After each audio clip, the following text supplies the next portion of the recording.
everybody, it's Christy. I wanted to shoot a quick video today.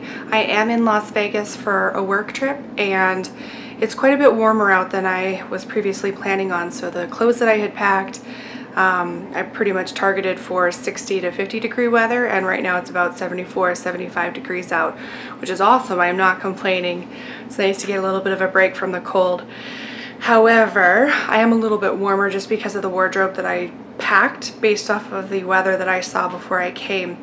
So I thought it would be a good opportunity for me to shoot a quick video on how to try to help maintain makeup meltdown and try to not get your foundation slip sliding all over your face or any other makeup product that you have as well. I'm not a person really with oily skin at all. I pretty much have normal skin. However, I am prone to hot flashes and getting hot really quickly. I think it's a hormonal thing for me, but I know a lot of folks out there also take medications or are at a certain age where maybe that becomes a problem as well. So I just have a couple of quick tips to help you out. The first biggest tip that I can have you keep in mind is to always have a cold drink on hand. For me, I love to have ice water. I love to carry water around.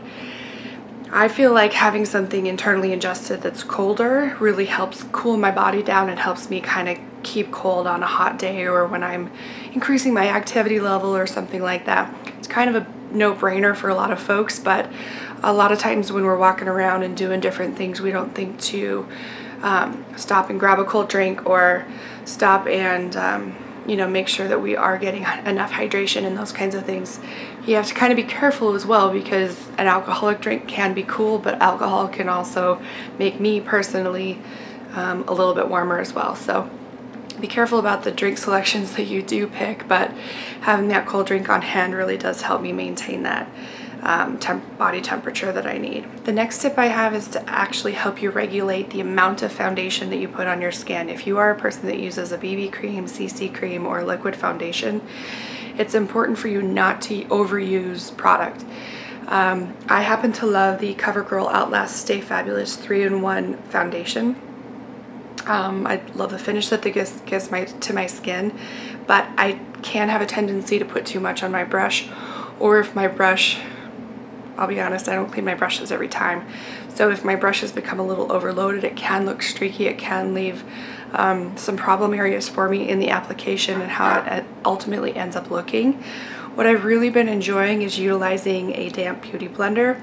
You'll see a lot of YouTube beauty gurus talk about using a beauty blender, but for me, I think the biggest advantage is that I don't overuse my liquid products on my face.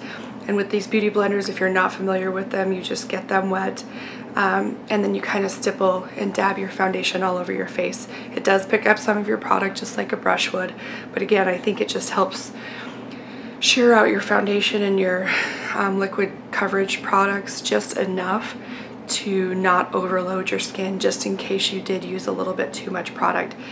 And it's important for you to really consider the beauty blender that you do purchase. I have the original beauty blender. I'm here from Sephora.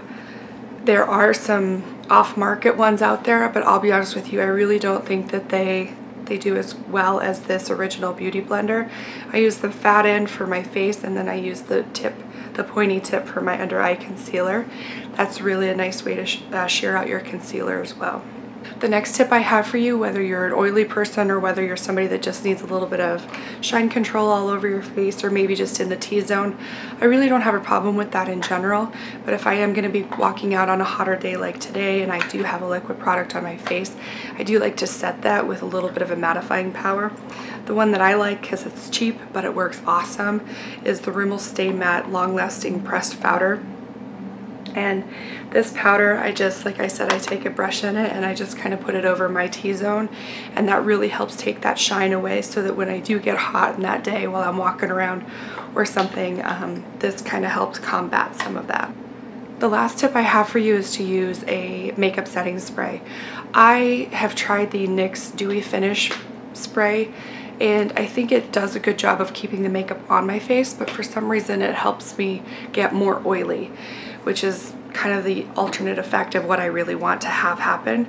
So lately I've been using the Urban Decay All Nighter Makeup Setting Spray, And there are all kinds of these that you can get. I happen to get just the little travel version because I wanted to test it out, but I've been using this pretty consistently and I really like the way, first of all, that it makes my makeup look after I put this on. My makeup looks great after, but I really feel like once I spray this on my face, it's almost like I don't have makeup on at all. So it is kind of that nice setting spray, but also walking around today out in the hot sun and having a little bit too warm of clothes on, I did get a little hot, I did get a little sweat, but my makeup has not moved. I don't see a difference from how my makeup looks this afternoon than the way it looked this morning. So I would really consider utilizing a makeup setting spray like the Urban Decay All Nighter makeup setting spray.